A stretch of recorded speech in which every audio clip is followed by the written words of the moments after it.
This is Bill, and I'm coming to you live from the Biblical Lifestyle Center in Texarkana, Texas. It is so good to be with you on this Sabbath. Thank you for letting me come into your car, your cell phone, your computer screen, your TV screen, however it is you may be watching this now. Thank you again for letting me be part of your Sabbath experience.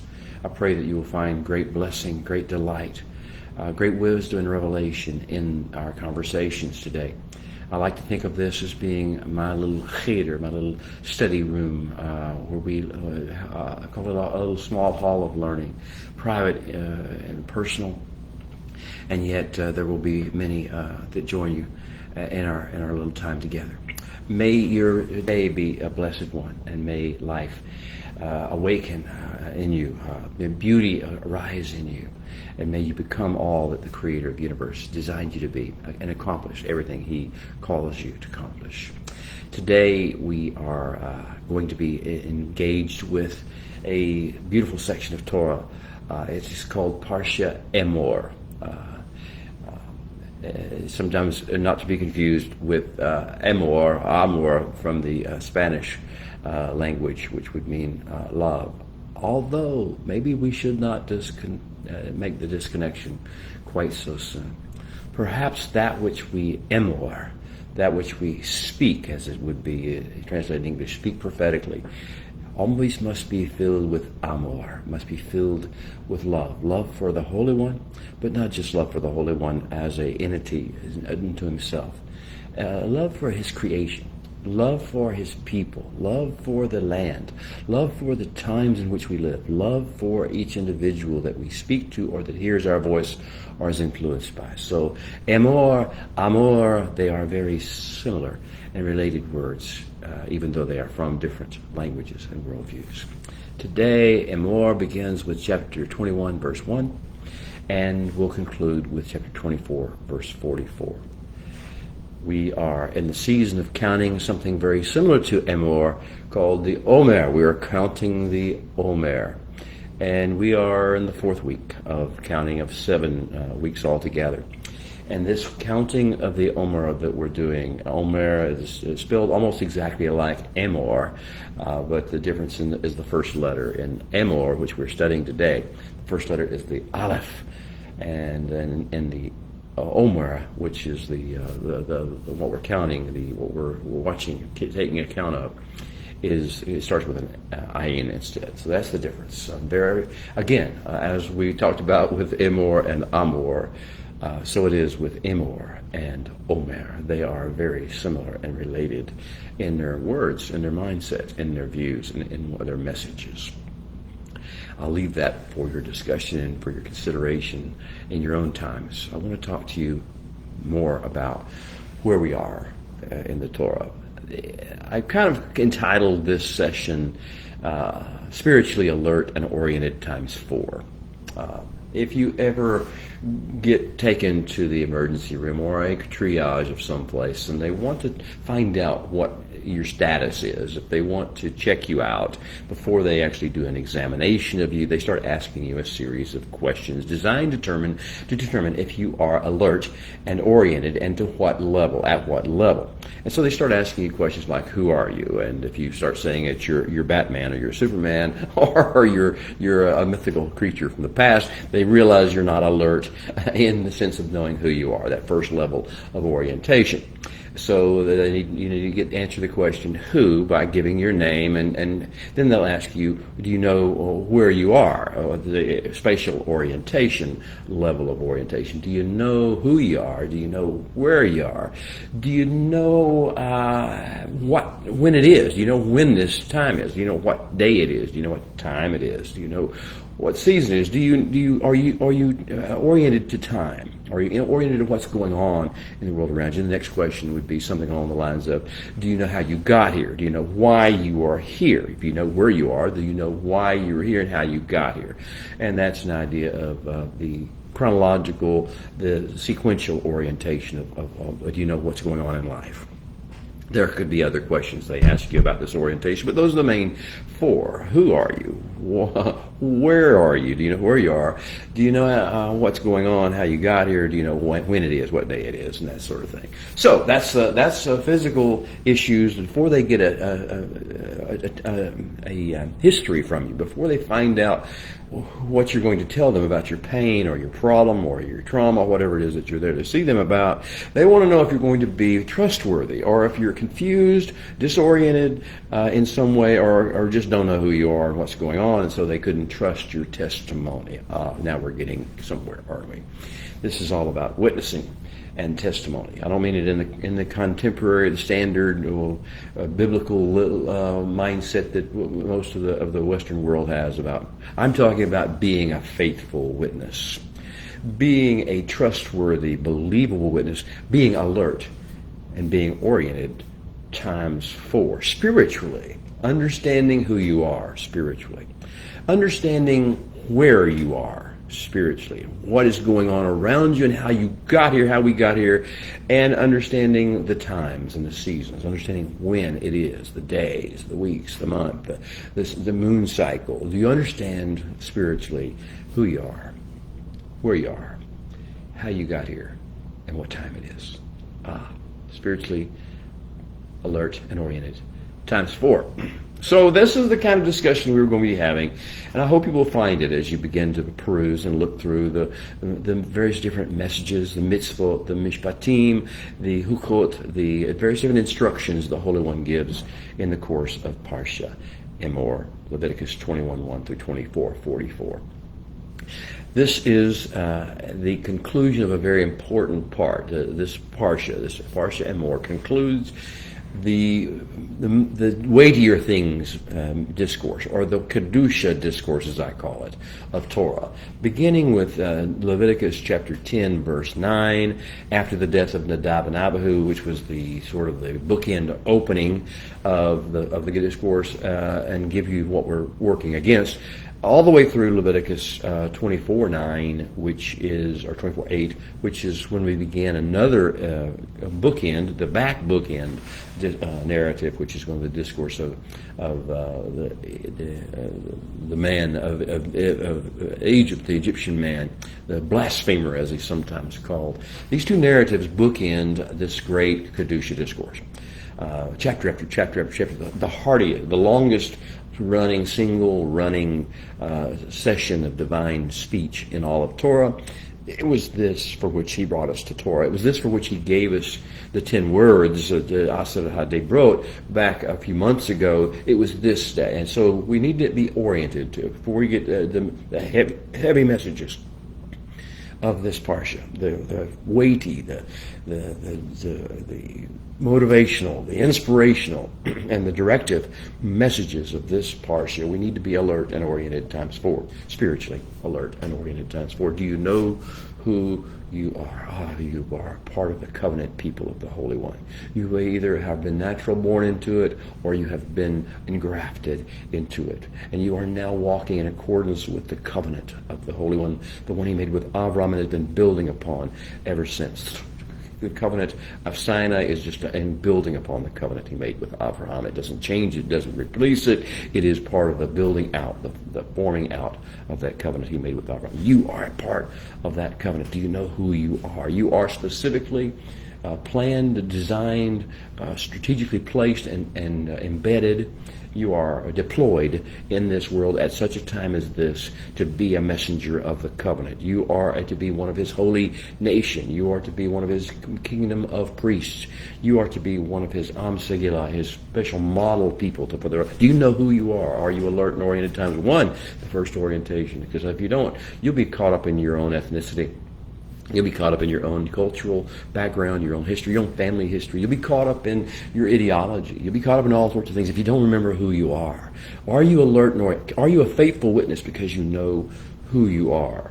Oh, the second thing is, do you know where you are? Do you know where we are at this particular?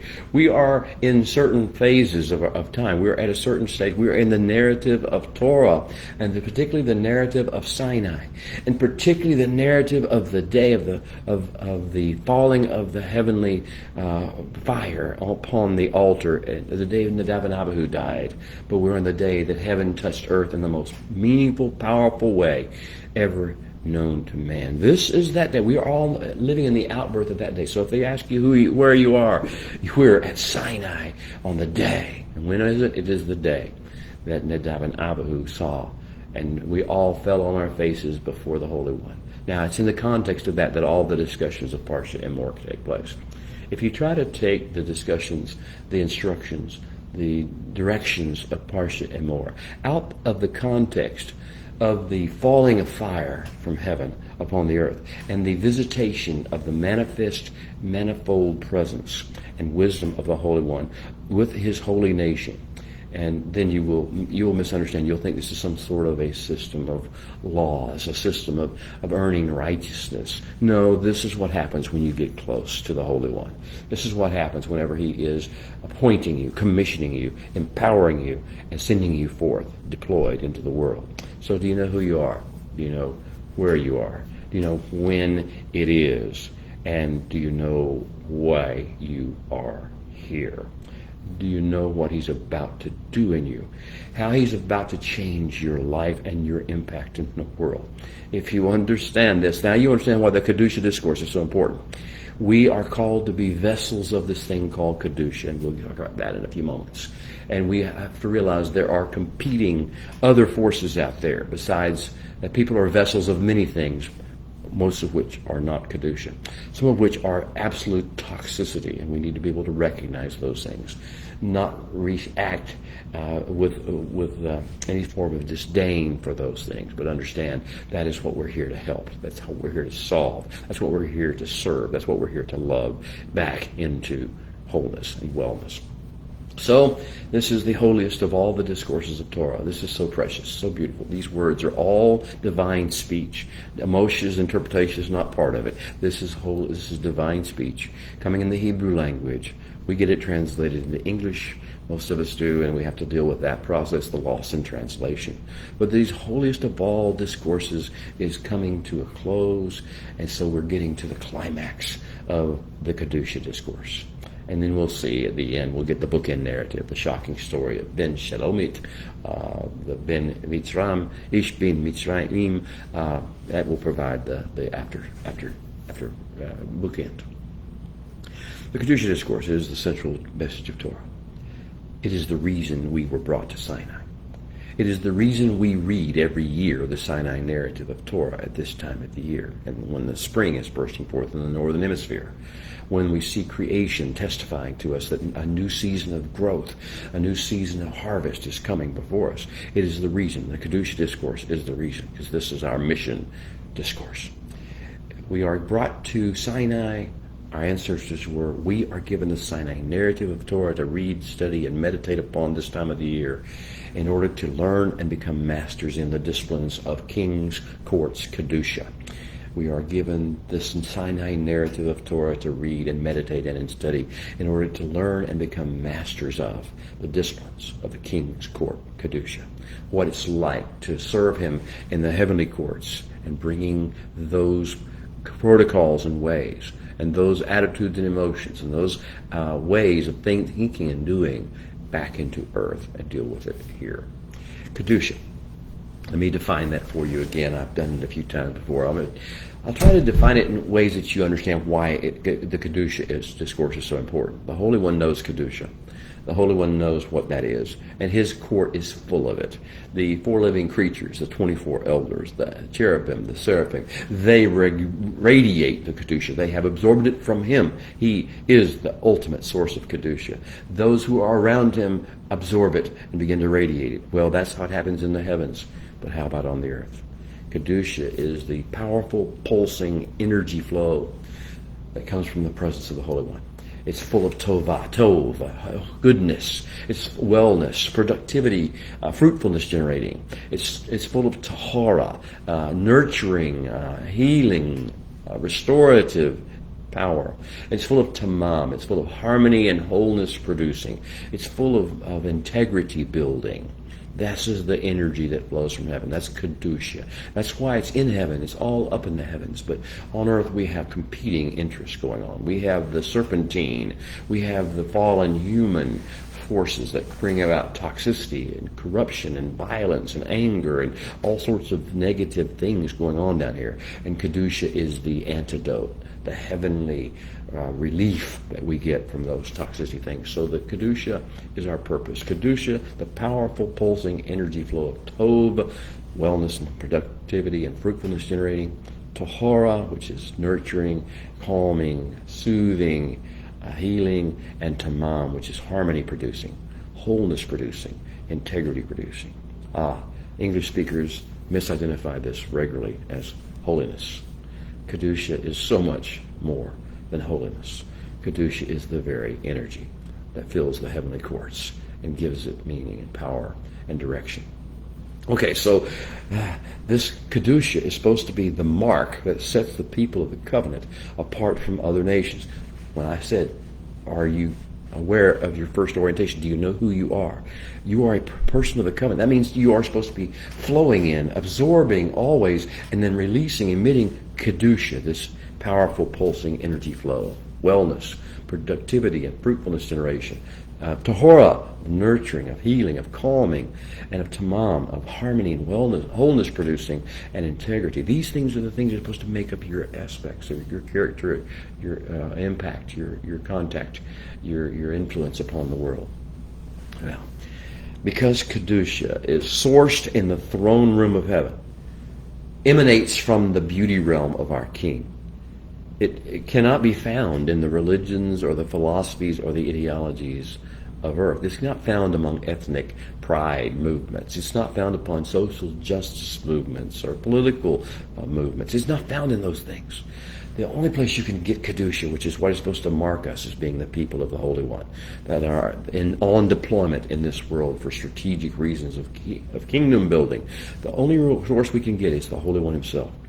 Kedusha is the energy that transforms the physical world and the people in it, heals the sick and the brokenness, restores the fallen, and produces good fruit from that which is made to be good.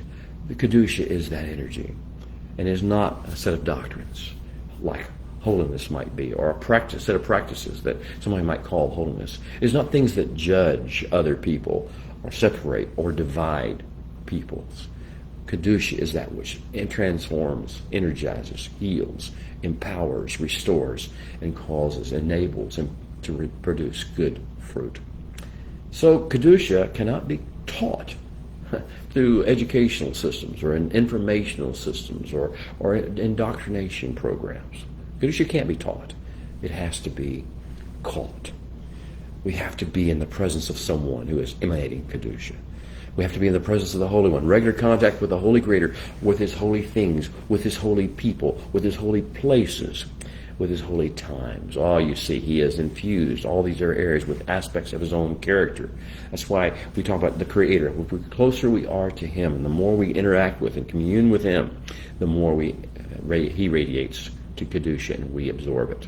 And then the closer we get to His holy things, His Torah, His holy places like Jerusalem, is Israel, the land of Israel, His holy spots, and in His holy times, the Moedim, which we'll talk about, the festivals or feasts, the special days or not holidays that we'll talk about, special times of the seasons, the special blessing of Shabbat, that and the Passover, and then the counting of the Omer, and the first fruits, and the day of Shavuot, and the day of Yom Teruah, the day of blowing, the day of Yom Kippur, the day of covering, the 7 days of Sukkot, of tabernacling, the one day of Shemini Atzeret.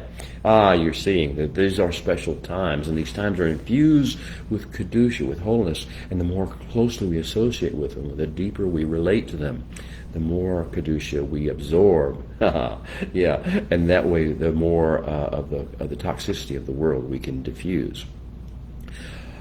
The more brokenness we can heal, Okay? This is the idea of the Kedusha discourse, why it's the central theme of the Torah, beyond all the other things that we might read, or which are necessary and informational and preparational.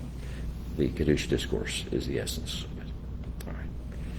The theme of this book, the third book of Torah, is that we are called to be holy. We are called to be kadosh. We are called to flow in Kedusha. This is the theme of this whole book. So it's been coming to a head here in Sefer Vayikra in particular, but also in the Kedusha discourse in general. We are to become and remain Kedoshim, holy ones, filled with Kedusha, as the Holy One, our King, is Kadosh. He is filled with and flowing in Kedusha. Now, this week's sub-theme on that major theme of being Kadosh, being holy, and carrying Kedusha, is that we are to treasure and cherish His instructions. Shamar ma mitzvot, it says in Hebrew. And don't just shamar them, treasure and cherish them, and value them, and guard them, but also asa them, build them, make them real, make them come to life in real time. Asa them. In English, I think it says do them, but it's so much more than do. It's to make them come alive and be meaningful to the world, visible to them, so they can understand what's going on. Shamar ma mitzvot, treasure, cherish my commandments, and build them, make them into reality. And I am the Holy One, he says. He says, you are not to. There's this sub-theme. But in doing all these things with the mitzvot and all the holiness, Kedusha matters, you are not to profane, Hebrew kalal, you are not to profane my holy name. But I am to be hallowed, I'm to be kadashed, I'm to be made and represented as full of Kedusha among Bnei Israel, among you, is who you are.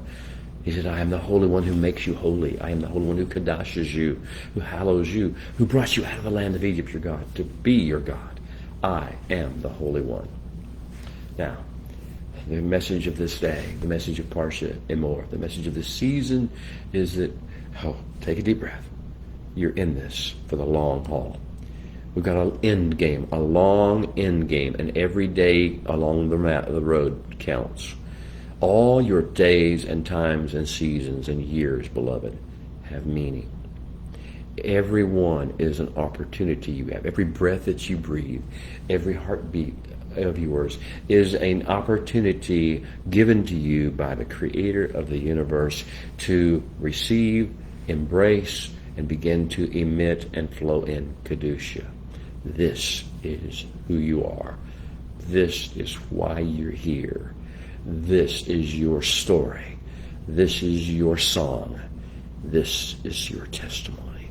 By doing these things of Kedusha, by emitting Kedusha that you have received from contact with the Holy One and His holy things, you give testimony to the goodness and the redemptive plan and the restorative vision of the Creator of the universe.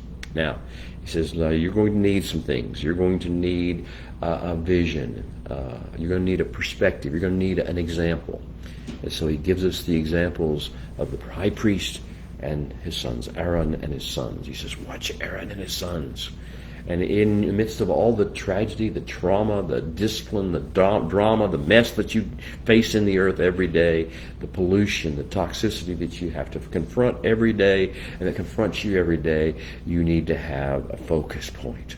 That focus point is meditation on the tabernacle in general, and particularly the actions and the ways of Aaron and his sons in particular. If you do not have a way to center your gravity of thought and sensation of purpose on Aaron and his sons and the priesthood and the ways they interact with the world, then you will get caught up in it. You will be toxified by it. You need lampstand discipline. So he's going to conclude the Kedusha discourse by talking about lampstand discipline and showbread discipline.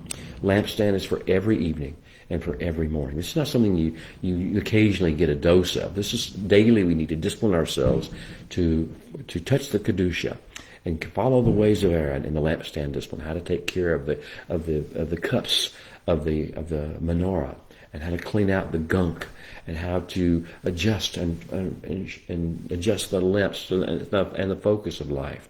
So we focus everything on the Holy One, not upon what men are doing. And we keep the thing clean of all pollution. And we keep the oil flowing. Let there be oil in your lamps. This is lampstand discipline. And it's for evening, every evening and morning. Watch the priests Watch the high priest. Watch them. Keep the meditation going. Understand whenever you face any problem is, how can I keep the light to be shining pure in this situation? And any trauma or drama that you face, any issue of life that you face, how the issue is, what is my lampstand discipline?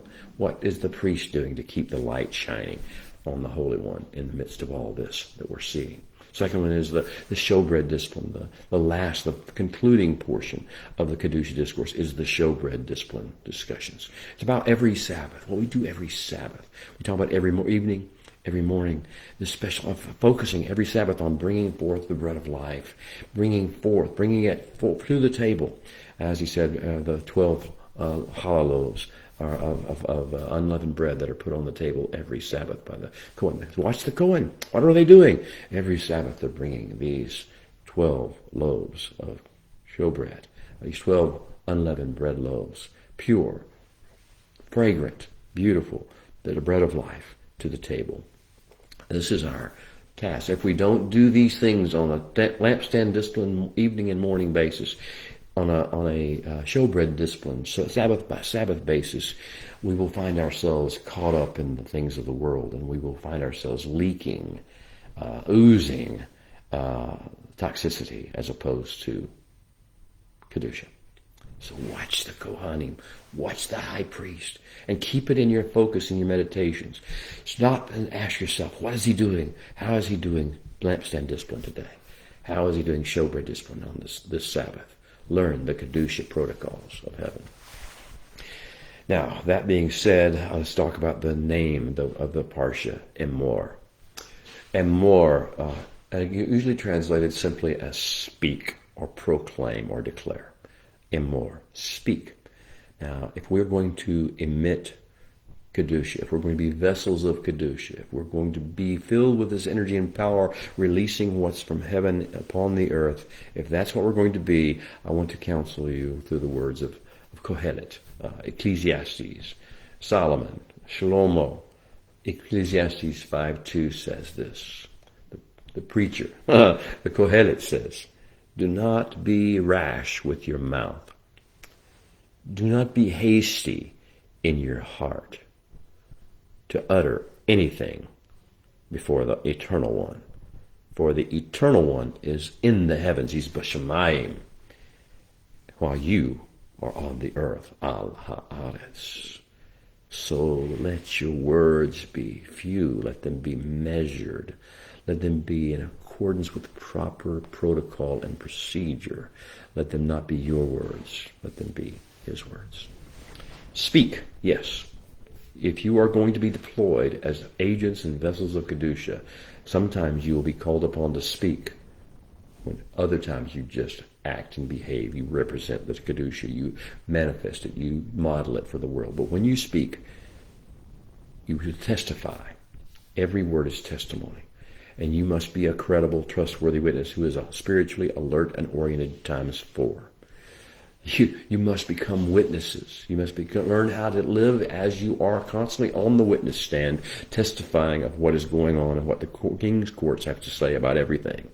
You are called to be witnesses that bless, not curse. You are called to be witnesses that sanctify and set apart everything that you speak to and everything within the sound of your voice to the Holy One's service, not those who cause strife and division and wound and hurt.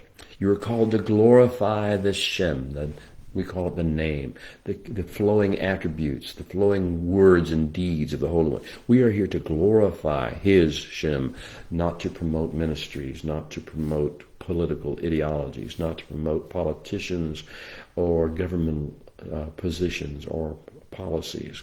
We are here to glorify the Shem, the movement, the things, the flowing rhythms of the Holy One, the sweet, gentle rhythms of the Holy One, flowing them, and we are to glorify those things and lift them up. We are witnesses unto those things. That means we have to be careful not to speak out of turn. As we speak, our vocabulary, our tone of voice must represent the King we represent, and it must be filled with the Kedusha energy that flows from his throne. Now he told the prophets, I will put words in your mouth. He told Moshe, I will put my words in your mouth. Listen to this. Do you know who you are? I will put my words in your mouth, he said. And he will give words in season. Those words are not just whenever we want to blast them out. Those words are given for seasons and for times and for places and for people. Words in season. Speak only what I have given you to say, he would tell you. And only speak that message when, as, and with a tone of voice that love from the Holy One prompts you to speak it. Don't speak in anger. Don't speak in judgment. Don't speak in vengeance. Don't speak in rage. Don't speak in arrogance. Speak only with and of the tone of voice that love prompts you to speak it. Emor. Emor actually means to bear forth as a testimony or as light. It can be words that you speak or things that you emit. So we're called it Emor. We're called it Emor Kedusha. And it sometimes comes in words when we speak, and sometimes comes in light when we behave in certain ways that honor and glorify our King. So we are to choose our message and our words and our tone and our demeanor carefully, understanding the audience and understanding the ramifications, understanding what's at stake whenever the messengers of the Creator of the universe speak or act in a situation. We are not like other people. We are set apart by Kedusha. We have been assigned and deployed to this world and its challenges. And what we say matters. We have the power of Kedusha speech, and the power of Kedusha demeanor, and the power of Kedusha attitude, and the power of Kedusha tone of voice, and the power of a Kedusha message. What a privilege, what an honor. As part of the creative response generating process, he has given us that power, that ability. If we keep ourselves aligned with him, if we keep in tune with him personally, we have our lampstand disciplines going evening and morning. We keep our table of showbread disciplines going Shabbat by Shabbat. We stay in tune with his holy times and in rhythm with his holy seasons. And we stay up to date with his holy word, his holy Torah. And we are alert and oriented spiritually times 4. And when we do that, then we can change the status quo. Well, I don't want to go too much further without singing our call to worship, our Barachu, the blessing before reading from the Torah. Here it goes. Sing with me if you know it. Join with me in this joyously receive from the Holy One. Baruch et Adonai Hamvorak. Baruch Adonai Hamvorak leolam vaed. Baruch atah Adonai Eloheinu melech haolam. Asher bachar banu mikol ha'amin v'natan lanu et Torato. Baruch atah Adonai Noten HaTorah. And now would you open our eyes, O Holy One, that we may see wondrous things in your Torah. For we are but strangers in the earth. So do not hide your commandments from us.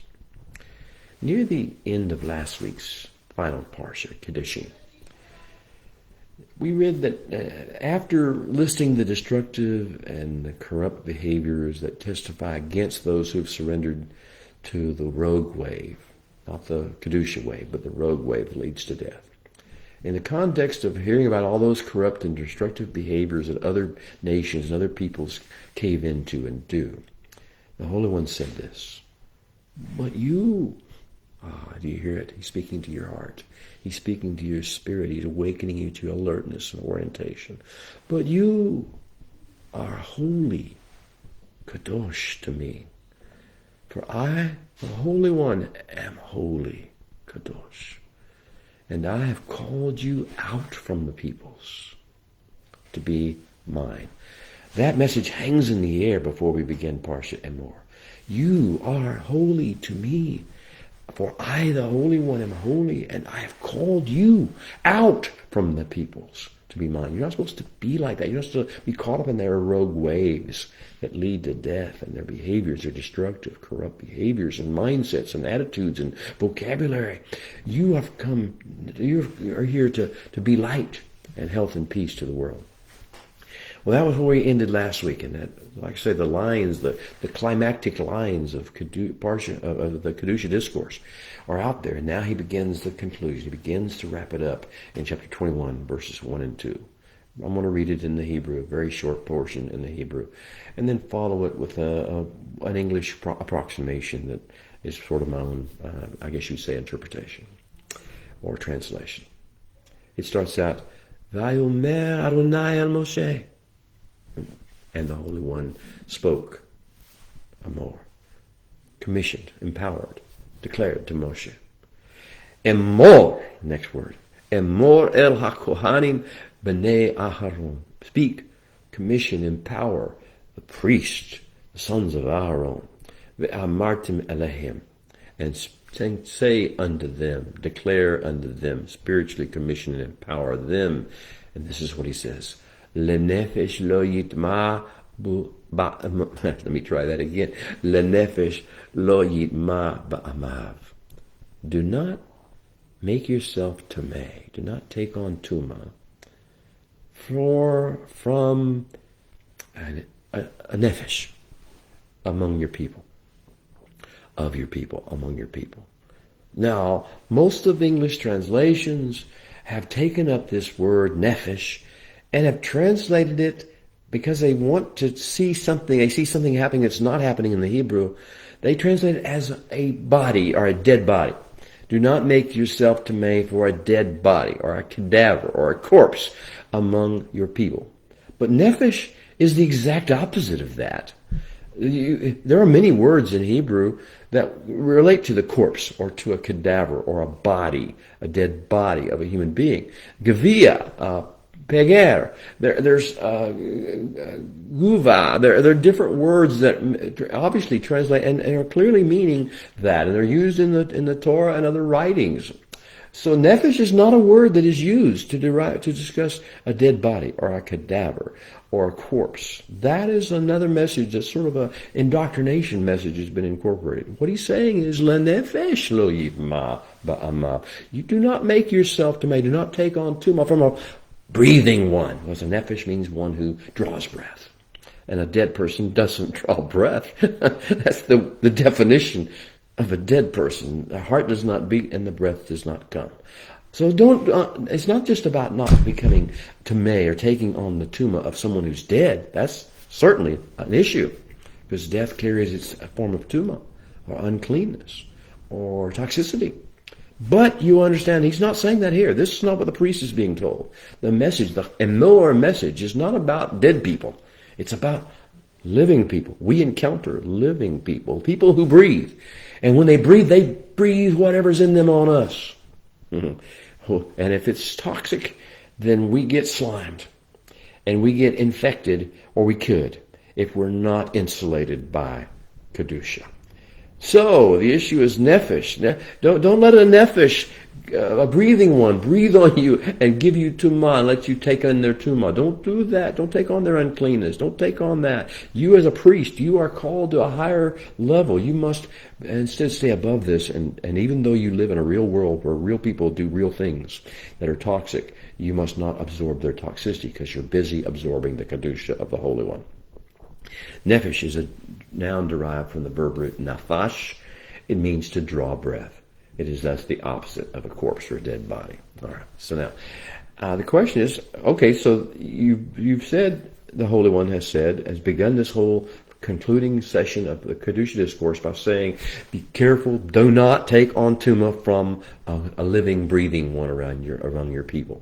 It's going to talk about relatives. It's going to talk about, you're going to be around people, and here's the problem.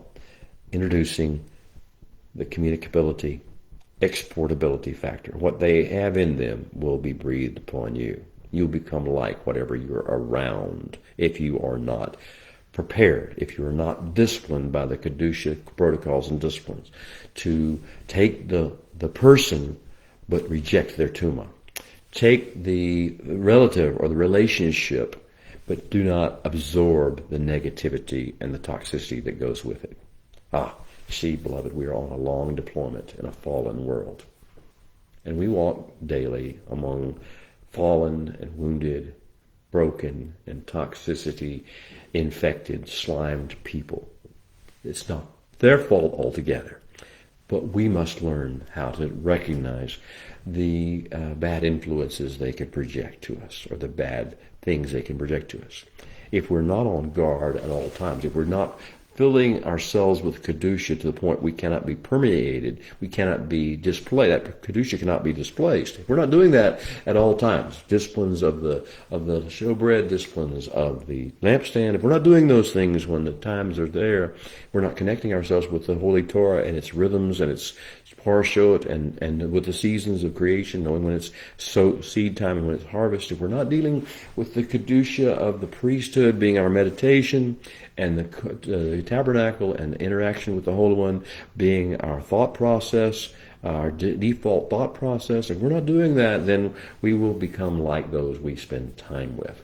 Relatives. Here we go with relatives. Here we go with compadres or friends. If we're not careful, we will tend to become like those we spend time with.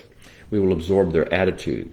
You know how that works, right? So you walk into a room and your child, your parent, your friend, your spouse is in a bad mood. It doesn't take long before you find yourself sinking into that bad mood yourself. You don't do it on purpose, but it just happens. You absorb it.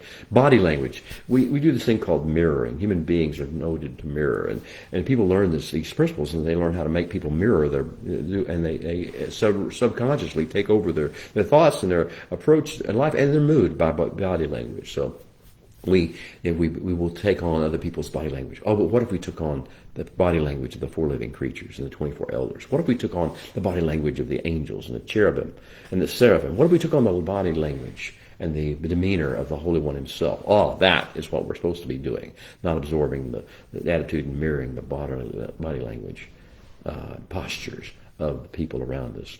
We'll take on and say, if we're not careful, we hang around people, we'll pick up their appetites. We'll catch their desires. We'll catch their lust even. They start talking about things and acting in ways. We'll begin to mirror their actions and take on their lust. We'll also take on their curiosity and voyeurism about things. We'll begin to wonder about the things they wonder about. Think about the things they think about. This is the way the communicability and exportability factor works. We'll pick up their vocabulary. We'll start using their buzzwords, their epithets. We'll start even perhaps using their little level of profanity, repeating what they say. We'll talk their bullet points, or their talking points. We take on the vocabulary without even thinking about it, without intentionally doing it. Whenever we start speaking to other people, we start saying the things we've been hearing from people around us. We take on their values and priorities. Those are usually not good. We have kingdom values and kingdom priorities, and that's what we're supposed to be dealing with. And we learn that when you're around people a lot, you take on their values and their priorities subconsciously. We take on their emotions. If someone's angry, we tend to get angry too. If someone's sad, we tend to get sad too. If someone's fearful, frightened, or envious, we do that. This is the absorbability factor. Now, what if we instead focus on the passions, the compassions, the ways of heaven? This is the secret to learning the ways of Kedusha. Okay, offenses. We don't have to take up any offenses. Offenses come, but we don't have to take them up. It's an optional for us. But when we're hanging around people who are offended, guess what happens? We tend to take on their offenses. We think more. Sometimes we have to act and stop a crisis from taking place. That does not mean we have to take up the offense of that crisis. You see the difference? The offense comes whenever you think about things after the crisis is past. You think about it, you become offended about your thoughts make you offended. Your feelings make you offended. The event did not make you offended. The event caused you to act in a certain way, hopefully in accordance with the mirroring of heaven and the ways of the King. But whatever it is, the offense does not come until you start meditating on it and thinking about it. That is why offense is so dangerous. Then if we take on offense, we can also absorb from people around us, our near relatives, judgmentalism, critical spirits. We can absorb, take on from them, which is not ours, but take on a thirst for vengeance. Oh, we know vengeance belongs to the Holy One, not to man. So we could, but when we want vengeance, we want somebody to, we want to lock her up or lock him up. When we take on this idea that we have the power and we should have vengeance, you see, we've taken that on from fallen man. And we have now become toxic in ourselves. When we take on their obsessions or their fixations or their deceptions, these are toxic, that they're communicable as well. When we take on their definitions of truth or their definitions of justice, and we forget the Holy One's definitions of justice and truth, these are the things that are dangerous. This is why we're told, instructed not to take on tuma from a nefesh among our people.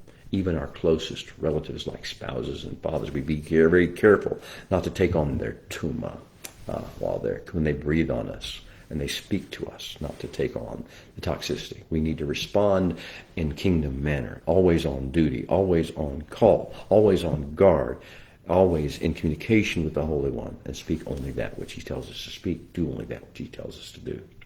So the Parsha Emor that we're into will tell us about protocols applicable to the Kohanim. Most of us, most of the people I'm talking to are probably not of the physical bloodline of Aaron or the Kohanim. That does not matter. These are our examples. These are our models. These are the ones we're looking to, that we focus on in our meditations and our thoughts, the standards to which we aspire to, and the way of flowing in Kedusha that we aspire to do. So the holiness protocols applicable to Kohanim don't hold us we're not sin if we do not do them. We are is we're not living up to the fullness of who we are, and we're not drawing and going the right direction. We're more likely to pick up tuma from our relatives, our friends, and our associates, and our ethnicity, and our culture than we should be. So there are certain things that he tells us, the holiness protocols that apply to the priests, the Kohanim, that deal with their private life. Okay, so we even in our private lives, even in our interactions with our family members, and even in our relations with business, we are to act in certain ways. The holiness protocols, the Kedusha protocols. Also in interpersonal interactions and relationships. Also in matters of public life and ministry. In all facets of life, we are to take on Kedusha and remember we are here as agents of the Holy One, as representatives, as witnesses, and we don't have time to do things our own way, for our own purposes, self-obsessed, self-motivated. Okay, number 2, after he talks about the holiness protocols that are applicable to the priests, the Kohanim. The second part of this parsha will be holiness standards that apply to the service of the Mishkan. The korbanot, the presentations of surrogates, animals or grain or first fruits or tithes that are brought to the tabernacle. You say, oh, we don't do that. Listen, this is something we're supposed to learn about dealing with holiness, dealing with holy things, keeping ourselves focused upon that which in this ecosystem of the Holy One needs to continue its operation and make it fruitful and multiply and be provided for all people. This is, and can heal the wounds and heal the hurts and the broken places, the holes in the soul of other people. This is the idea. There are holiness standards. We must keep ourselves elevated in this regard and not fall into the patterns of fallen man. Then there's the Kedusha, which is most famous for this. Parsha Emor is most famous for the story, the listing of the appointed times, the Moedim. Moedim does not mean feast. It has nothing to do with eating. Moedim is usually translated feasts or festivals, but it has nothing to do with either. A moed is a time of meeting, as an appointed time to meet. Ed, it means to meet and to talk. So we're supposed to meet and talk with the Holy One. That is what moed is. And then it's also called these things, these special days, Shabbat, Passover, counting of the Omer, first fruits, Shavuot, Yom Teruah, the day of blowing, Yom Kippur, the day of covering, Sukkot, Shemini Atzeret. All these days, all these appointed times are times for us to meet with the Holy One and then with each other. This is a time to especially connect with Kedusha and the Kedusha for the season, to get our briefing for the season that we are in so we can be alert and oriented spiritually times 4 in all things. So we learn about the Kedusha, the holiness, the infusion of power that comes with each of these appointed times. In addition to being called Moed, Deem, which is plural, or a Moed individually, in addition to that, these are also called by the name Mikra Kodesh. Each one of them, Mikra Kodesh. It is Mikra means it's usually called holy convocation or a holy assembly or something like that. Solemn assembly. That's English again. We have the problem of translation. Mikra Kodesh means, or Mikra Kodesh means a recitation, a public announcement, a public declaration, of reciting, a calling forth of holiness. That's what these things are. They're to call forth the Kedusha. That's what these special times and seasons are. To call forth elements of Kedusha from the Holy Throne down to earth, where we can absorb it and emanate it. And we're to call it and talk about it. That's to be the subject of our conversations and our discussions and our meditations. Those particular downloads of Kedusha for those times. Now you have a different view, hopefully, of the feasts, festivals, and solemn assemblies and congregational meetings. Those are not what we're talking about. We're talking about Kedusha downloads for the earth and the specific times geared to specific seasons.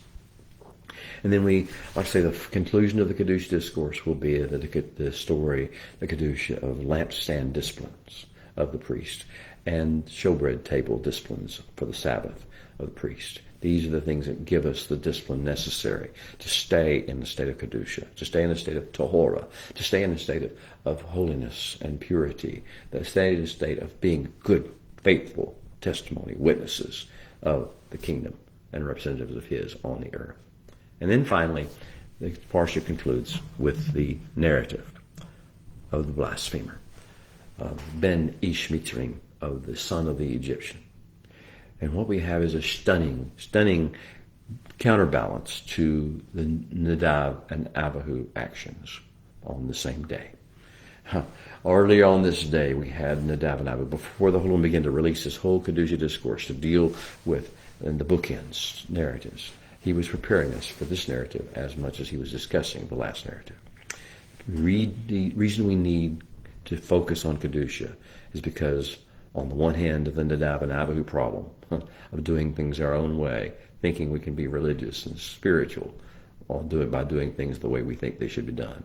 And the other one being the Ben Ish Mitzrayim, being blasphemous, not appreciating, not thinking, and taking on the ways of our genealogical bloodline in its fallen state, as opposed to the Kedusha of the Holy One. He's called the son of Mitzrayim for a reason, because he behaved like a Mitzrayim. He behaved like his father, the Egyptian. There are narratives, there are stories about who he was. I'm not going to get into those. Who the persons that fought were. I won't get into those. We don't have time to do that today. You can research those and study them out in your own time, in your own cheder. But for us, let's understand what happened here. This man had come out of Egypt, been redeemed from Egypt, just as everyone else in the camp. He had been blessed by the Holy One and seen the mighty works that he had done on his behalf. He had walked dry shod through the sea of reeds and survived when seeing his kinsmen, the Egyptians, die.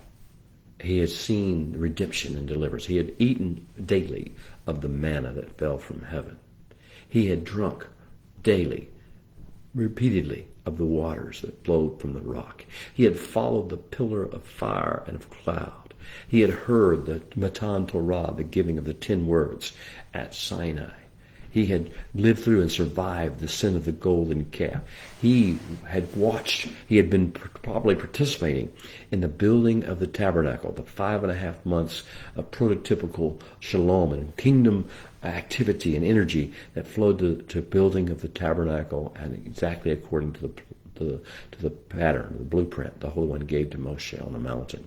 He had built the heavenly upon the earth, like everyone else did, and yet something happened. Something snapped in him at a given moment.